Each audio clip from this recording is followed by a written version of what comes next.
I've been playing Dungeons and Dragons for a long time. Relatively long time, I'll say, so the grognorts who cut their teeth on AD&D don't come at me in droves.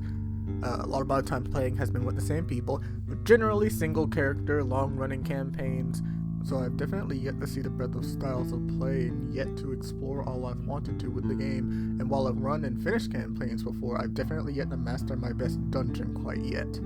Though, as I seek to refine my DMing, there are definitely a few things I'm already doing that I want to see others do.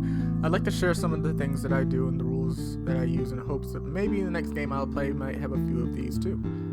Also, the videos can act in an argument in a box for why I think some of the things I use are good for the game, at least the way my players and I like it. With that in mind, let me go ahead and show you all my homebrew bullshit.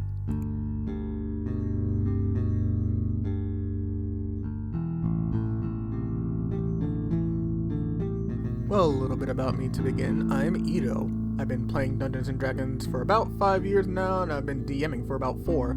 I've ran games up to level 20, and I'm hoping to potentially take the games I'm currently running somewhere in that range. But other than that, other than my tabletop interests, I also happen to dabble in digital art and writing. So, anyway, the way that this is going to work is that I'll go into detail about a particular homebrew for 5th edition Dungeons & Dragons, where it's from, who made it, and where you can find it if it's publicly available. I'll go into how it works, why I think it's good, and my experiences with it in my games. For the first video, I also want to go into detail about how I run games and how I like to play, since the homebrews I introduce are inevitably in service to that style. But before I get into the nitty-gritty, I would like to make one thing clear. Balance is relative.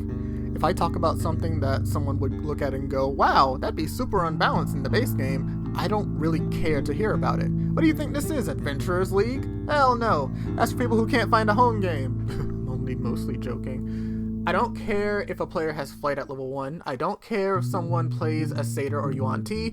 I don't care if someone wants to play the Blood Hunter or Illrigger. I do care if someone tries to pick the Tunnel Fighter fighting style, because that's just busted, but that's beside the point. If you're too lazy to look at anything that's not in the core books or just take people's word on how busted something is without having a look at it yourself, then sure, go ahead, you do you. But at the same time, why are you here? Unless something just completely breaks the game in a way that would cause me to tailor encounters specifically to counter the players that have them, I can generally tweak it to make it fit and balance around it. When I'm designing classes and subclasses, and I have made an entire class at this point, I use the Paladin as a point of balance, because if Wizards of the Coast shipped it out and said it was okay for the game, then I can too. I'll spot read for anything that's actually game breaking, and if I don't find out that it is until game night, well, that's when I let the player know about it and go from there, because there are some things you can't really tell until you get into game with it. And why does this all matter? Because as long as I stick to making sure that any one aspect of my game isn't abhorrently unbalanced, my games are incredibly fun. And I can get the players heavily invested even if they're initially intimidated by the sheer amount of homebrew I use. Yeah, my house rules doc is 23 pages and counting. Another quick thing, because my game is so homebrew heavy, when I start recruiting for a new game, I typically make it clear that I'm not looking for new players. If I have people who I know want to get into the game, I'm more than alright with scaling way the hell down and running something less homebrew. In my experience though, players with at least a little knowledge of the game beforehand tend to like what I run with better, even with all the extra rules. First things first for how I actually run a game though. I am a huge weeb. That is something you need to understand going into this. I do not try to make my games overtly anime, but the ones I've seen in the games I've played do heavily impact on how I run tabletops. Small aside, and specifically how I run, I do like to make sure the players have as much customization as possible without things getting excessive. In that sense, I do allow a lot of homebrew races, classes, and feats, but also additional things that further customize fighting styles, spellcasting, and even the expression of skill proficiencies. I like to build challenges that are solvable by player character skill sets and abilities. I also like racking up the odds against them, but leaving room and providing opportunities for them to think of a crazy solution and turn the tables. CR is a myth. If you understand action economy and how much damage your players can do, you can throw mostly anything at them within reason. My game is generally high on player power, and that allows me to scale up the challenges presented to them to match for an overall more epic experience. I take their backstories and build the game out from those, integrating them into the main plot if there is one, though more often than not, their backstories become the main plot, and it's interesting to make connections between them. And now on to the things that I hate. Oh boy. This is more of a list of things I hate doing as a DM and hate being done to me as a player. A lot of it ends up having to do with spellcasting, but the general theme is that I don't like taking actions that eliminate or invalidate player agency. As a DM, unless there's a specific reason for something to have them, I do not use the spell, shield, or counterspell. Right around the first time I was DMing, I pretty much traumatized someone who was playing a low-level sorcerer who used magic missile constantly, only to have all of the bosses of multiple one-shots that I ran completely negate the damage with shield. I don't like the effect that +5 to AC for an entire round can do to an encounter, and especially a boss fight, so I don't use it. Counterspell just sucks. No one likes getting counterspelled. It just feels terrible. There's something uniquely awful about the combination of wasting whatever action you use to cast a spell, and also more often than not, wasting the resource that is your spell slots or whatever, especially if it's a higher level spell. The last general thing is that I try not to use hard crowd control. Stunning, paralyze, incapacitation. If it causes you to have literally nothing for you to be able to do, I try not to use it, because again, it sucks for you to get hit with this effect or whatever, and when it comes around on your turn, you can either do absolutely nothing or save for the effect, and that's your entire turn. It sucks. At least poison, frightening, and blinding allows you to still move, make attacks, cast spells, and whatever. Action-stopping conditions like that, especially if applied to multiple players at a time, also make it very easy to start a death spiral. You can create as much tension without hard control, but getting into that would probably be the subject of another video. So without further ado, I'd like to talk about the general house rules that I have in my homebrew folder. These are changes to the game that are either small enough to not have their own video about them, or ones that are disconnected from any of the larger rule sets. They'll be talked about in the order they are presented in the document, which is the order that they were added to my games. First off, the general homebrew rule, which is just if you're using any homebrew to let me know so I can look over it. Despite whatever impression you might have gotten from my earlier ranting, I don't in fact allow every kind of homebrew. I have a curated folder that I link people, and I don't even allow everything from that. I like to take a look at what people are using so they don't show up with a Sith Lord fighter that can force choke and cast mini power word kill every round because the player saw it was part of a compendium that had like 2 things I liked in it, and they thought because the entire compendium was there then everything from it was allowed. I'm open to being sent things people want to use, like races and subclasses that they have an idea about, but of course being the DM, if I don't like it thematically or mechanically, I'll just say no and work with the player for an alternative. The next rule, which is actually the first change to the game in my homebrew folder, temporary hit point stacking. I came up with this one myself. I let temporary HP from multiple sources stack, but not temp HP from the same source. That means if you have a first level Armor of Agathis and Heroism going at the same time, the max temp HP you'd have at one point in time would be 10. The temp HP from Heroism won't continuously add to itself. It can't really be abused, and things that give temp HP are usually resources. Once you use it, it's gone, and using spell slots to give yourself some added tankiness, especially if you're a squishy caster, is a good trade-off. And the next rule, and alright, we're already getting into a controversial one. Bonus action spells. If you cast a spell as an action and as a bonus action on the same turn, only one of them can be higher than 2nd level. I think I got this from a feat in the Tal'Dorei source book, but I made it a general rule for spellcasting. Why I think this isn't broken. Limiting spells to 2nd level allows for interesting and varied combos without letting people double cast Fireball, which I'm sure that limitation was built around. Some standouts are any spell in Misty Step for a quick escape, any spell from a Healing Word for a quick heal, and whatever people with meta magic can come up with. It hasn't broken my game, and I can also play around with the same limitation for enemy spellcasters. The next rule, flanking. I think I got this one from an XP to level 3 video, or a taking 20 video that was referenced in the XP to level 3 video. But basically, rather than granting advantage, being flanked grants a -2 to a creature's AC and dex saves, basically negative half cover. It provides a solid boost to a creature actually being hit while still making other sources of gaining advantage on attacks meaningful. Flanked is now classified as a condition, and some creatures can be immune to it. For example, you can't flank something if the largest creature involved is 2 sizes smaller than the flanked creature, so 2 medium players can't flank an adult dragon. Additionally, some creatures can just be flat out immune to being flanked, like beholders, because of their many eyes. To the next rule, potions. Healing potions specifically. Taking one is a bonus action, and feeding one to someone else is an action. This is a popular homebrew rule, and some people, like me, go a bit further and say when you take a healing potion yourself as an action, you heal for the full amount of the potion instead of having to roll for it. So, A regular healing potion would heal the full amount of 2d4 plus 2, or 10. This takes some of the swinginess out of potions when you can take the time to drink them fully, but if you're quickly gulping it down or feeding it to a potentially unconscious person, then a bit of it is usually lost in the process. This also makes regular healing potions more useful in higher levels as they kind of lose their sauce around level 7 or so. 10 hit points is nothing to sneeze at, especially for a caster. On to the next rule, critical hits. Now here's where things get interesting. When you get a critical hit, you double the dice as normal, but you max out one of the dice for each instance of damage you have. So what does that actually look like? A fighter rolls with a great sword and crits. Instead of 4d6 plus modifiers, it'd actually be 6 plus 3d6 plus modifiers. And another example, if a rogue with a short sword crits with a 3d6 sneak attack, instead of 8d6 plus mods, it would be 12 plus 6d6 plus mods. Does that explain it properly? I hope so, since it's one of the harder rules to remember for my players due to the math involved. The purpose behind this rule was to find a good balance between rolling double dice for crits and only ending up with multiple ones for the damage roll, and the higher extreme of just maxing out the dice, which I think is crazy. It results in guaranteed damage from the critical strike, and a higher damage the more additions you can stack onto a single crit. Definitely one of the more popular rules, because who doesn't like dealing more damage? I'd like to say that personally, in the interest of keeping a smooth flow of combat, and because crits from the right monster can already annihilate players, I don't actually run this for monsters. I let players and the occasional NPCs have the rule for themselves, but if you want to curb up the difficulty of encounters in response to the damage increase, you can roll this rule out for monsters as well. On to the next rule, one that I commonly dub making intelligence useful. This was made by an, as of making this video, deleted redditor over on the Unearthed Arcana subreddit.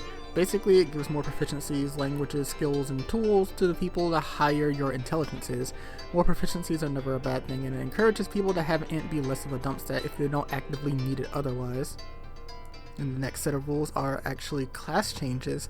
This one has the potential to be updated more often, but for now there are only 2. One set for the Samurai Fighter, which I believe I got from Nerd Immersion's reimagining of the subclass. It makes its fighting spirit ability recharge on a short or long rest, and it flat out swaps the 10th and 15th level features. I haven't had anyone playing the Samurai Fighter, let alone going to that level, so I haven't gotten to see those changes in action. But next is a Warlock change. It basically incorporates that charisma for weapon attacks part of Hexblade's Hex Warrior feature and slaps it on the Pact of the Blade, so everyone can enjoy that Gish life without having to spec specifically into Hexblade. Again, I haven't had anyone play a Warlock and go for Pact of the Blade yet, but the option is always there, and I'm looking forward to see how it plays out. Anyway, the next rule is an item addition, Residuum. I yoinked the effect that it can be used as a substitution for spell components with a gold cost from Remem8er Me. It and its refined variant have another use as the main component in crafting magic items, though that's a system that needs its own video. Next up, spell scrolls. Anyone with an intelligence of 10 or higher can use a spell scroll without problems. Anyone with below 10 intelligence has to roll for it unless it's on your class's spell list. I believe that spell scrolls should be a general use consumable magic item.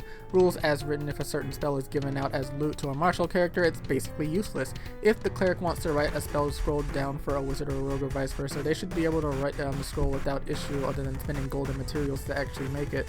This makes giving out spell scrolls, even ones with niche applications, more useful and desirable as loot. Next we have the races rule. Each race, instead of their normal ASI, gains a flat +2, +1, +1, the stats of their choice, except for variant human and changeling.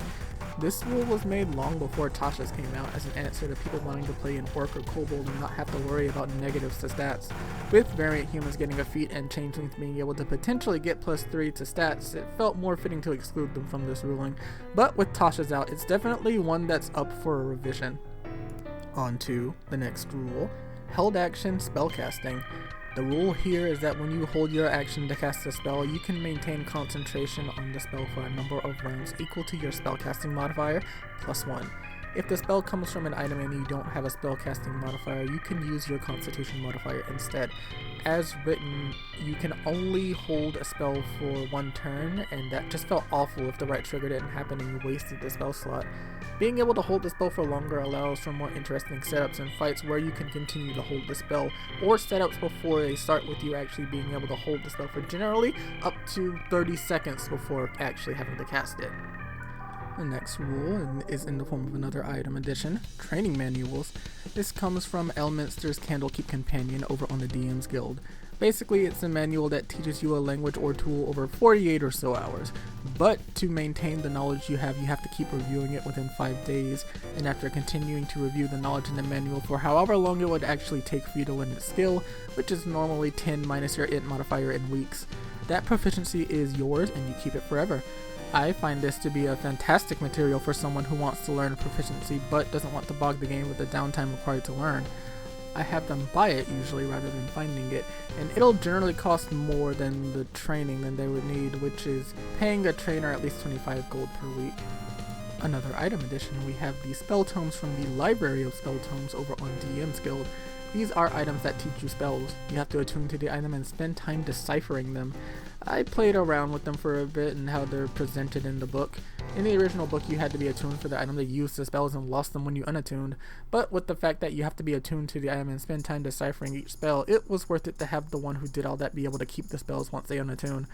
I also made it so that anyone who's deciphering can use someone else's notes to reduce the time, so if you want to run them how I use them, you gotta make sure you're fine with every spellcaster in your party having the spells you're about to give with the manual. Next up is the spell and canter versatility. This rule came up when Natasha's UA came out. Basically, homebrew classes with spellcasting that learn different spells gain either the spell or cantrip versatility feature depending on how their spellcasting works. I don't think it's broken for spells known folks to swap out a spell or two during a long rest when prepared casters can already do that with all of their spells. And enough downtime presents a unique opportunity for spells known casters to completely respect themselves. Next, we have magic tattoos. Some people have made specific tools, a tattooist kit or something like that, but I've simply made it that if you have proficiency with Tinker's tools and either the calligrapher supplies or the painter supplies, as well as the arcana skill or help with someone from it, you can create magic tattoos. And you might say, hey, 3 proficiencies is a lot to be able to make one item, but if someone wants to make magic tattoos, they can plan for this in advance, and they can split the proficiencies up between other party members to help make them together. Next rule over, there's the cleave and punch through mechanic. This is an edited version of the rules in the Dungeon Master's Guide from page 272. Carryover damage from reducing a target to 0 hit points can apply to other targets around you if that target would have been hit by the original attack. If the second target is also reduced to 0, repeat with any targets around you until you target something the attack misses, or there are no valid targets, or whatever you're about to hit isn't reduced to 0 hit points. Punch through is the range version for weapon attacks, although you can only target something that's behind the first target in a line, and still in range of the original weapon's attack range. This is the real carving through enemies feature that makes your martial characters feel like gods at higher level, but it doesn't really come up other than that though. Next rule, natural weapons. If they involve hands or feet, so basically claws and talons, they have the finesse property. It's stupid that those are strength only when they're slashing and piercing weapons and even lighter than daggers. It opens up build diversity a bit. On to the next is the help action rule. Still testing this one, but when helping another creature with a skill check specifically, the person making the check adds the helping creature's modifier. This is still in testing because I haven't run into the situation where 2 characters with expertise just dogpile a skill check to cheese 30 plus at every opportunity, but with the knowledge that high rolls aren't an auto success anyway, this can help people with varying modifiers combine their efforts more meaningfully. On to underwater combat. Fire damage is halved, lightning damage is doubled, and cold damage has a chance of freezing you in ice if you take enough of it. Add some real spice to that underwater tempo level and gives your players something to play around. And the last general rule for now, but certainly not the least, is magically disruptive. It's no secret that a lot of the higher level magic in 5th edition D&D didn't get tested before release. Some incredibly broken things slipped through the cracks, and I had to run with those things before I made some changes. Magically disruptive is a trait I give to creatures that allow them to disrupt magical creations, specifically the spell's Wall of Force and Force Gauge. To those creatures, each 10-foot section of the spell has an HP pool that's equal to the spell's level times 15 and an AC of 10 plus the spell's level plus the creature's spellcasting modifier. These spells also have a damage threshold of 20, so something has to do at least 20 damage to it on a hit for the damage to apply. If the section takes enough damage, it shatters, and things can't move through it. The creatures that have this trait will often be creatures that are above CR 15, and creatures with legendary actions and legendary resistances can have them as well. The health and AC values of the spells used to be lower, and they didn't have a damage threshold, but after being thoroughly roasted for it on Reddit, I decided to add them in. The purpose for this was to make certain creatures like ancient dragons and strong demons be actual threats without getting locked down by Force Cage, without me having to resort to putting anti-magic or disintegrate on everything, because that's the only thing that will get rid of the spells otherwise. Hell, as it's written, Walls of Force could stop a 5e Tarrasque with no issue, but we all know 5e Tarrasque is kind of trash, so let's not bully it too much. The original values on the rules went a bit overboard and made them kind of too easy to break, but now casting the spell serves as a worthy way to hold them off without going down immediately. Or maybe they do go down immediately, but it costs the dragon's breath weapon to do so. And that's bought time either way, as there isn't a guarantee that the dragon can use that breath immediately. Give and take makes them better for me to play around, and it's still really hard for things that aren't magically disruptive to break them. Whew, that was quite a bit. I might make an update video, as to this day I'm still adding things I find make the game more interesting. Next videos will go in depth on specific homebrew systems that I use that are wide and varied and deserving of their own spaces. If you like this video, give it a like and maybe subscribe. And do you use any of these rules or any variations of them? Drop a comment down below and talk about your experience with them. Whatever the case, I'll be seeing you next time. Signing off.